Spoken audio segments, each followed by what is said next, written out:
New introduction here. I want to get everybody's attention for what I feel will be a lucrative opportunity. It's the first ever NYSE marijuana IPO. We're making history here, and I feel this is just the first stepping stone in what is going to be the start of many IPOs on both the NASDAQ and the NYSE. I feel we're going to have a marijuana sector and marijuana ETFs in the future, and this is just step number one. If you are familiar with the industry, that's all I have to say. I know you're interested already.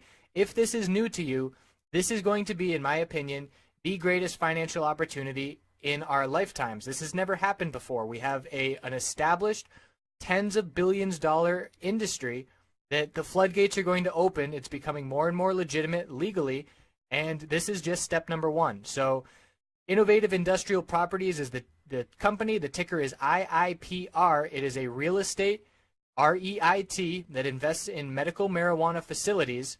And for this IPO, we have a new website, www.mjipo.com. I put together an hour of research video going through the filings, researching the company and the executives, and establishing a game plan, looking at some other IPOs and how they have traded. We're going to have a chat room with live Q&A during that day, Tuesday, November 22nd. And we'll also have the live webcam where I'll be showing our charts, going over, pointing out key support and resistance levels, looking at the volume that's coming in. I'm really looking forward to this opportunity. I hope you will join us. Thanks for tuning in. Let's get into the charts. Hello everyone, looking at Apple Daily Weekly shorter term time frames. So we closed the week fairly strong, and what stands out, Apple is among the group of what I call the election dumpers, and Baba, Baidu, all the tech names, Facebook, Netflix, and even Tesla, bunch of names dumped on the election, and a lot of them, in fact most of them, are forming big bullish reversal candlesticks on the weekly time frame. So we're watching very closely for continuation next week and confirmation of that weekly candlestick, and a lot of that is going to do with whether or not the S&P 500 can get that all-time high, which it is on the verge of. So we see here on Apple, the big bull day with big bull volume is what really set the end of the week tone, getting over the 10-day moving average resistance, which had rejected the price 3 times, and it's now acting as support. We back-tested and held that on Thursday, and then we kept the higher low, higher high pattern intact ever since the bottom. All week we saw higher lows and higher highs, or at least to end the week, and we're on the verge of a bullish MACD cross. So we do still have plenty of resistance levels, but the bulls are attempting to turn things around, and we've got the middle Bollinger Band to watch. That will be in the upper 110s next week.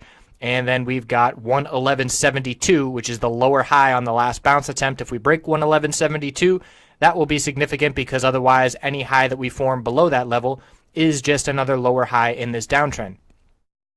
So this is why I'm very interested in Apple this coming week, along with all those election dumpers. Big bullish reversal candlestick closing up near the high of the week, turning the 100-week moving average back into support at 109.67. and closing above the middle Bollinger Band after holding it last week as well.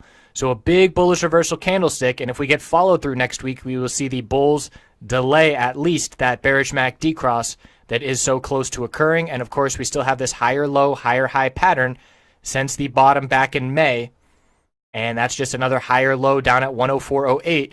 That 102.01 level was a must hold, and as of right now, bulls are holding that in a big way.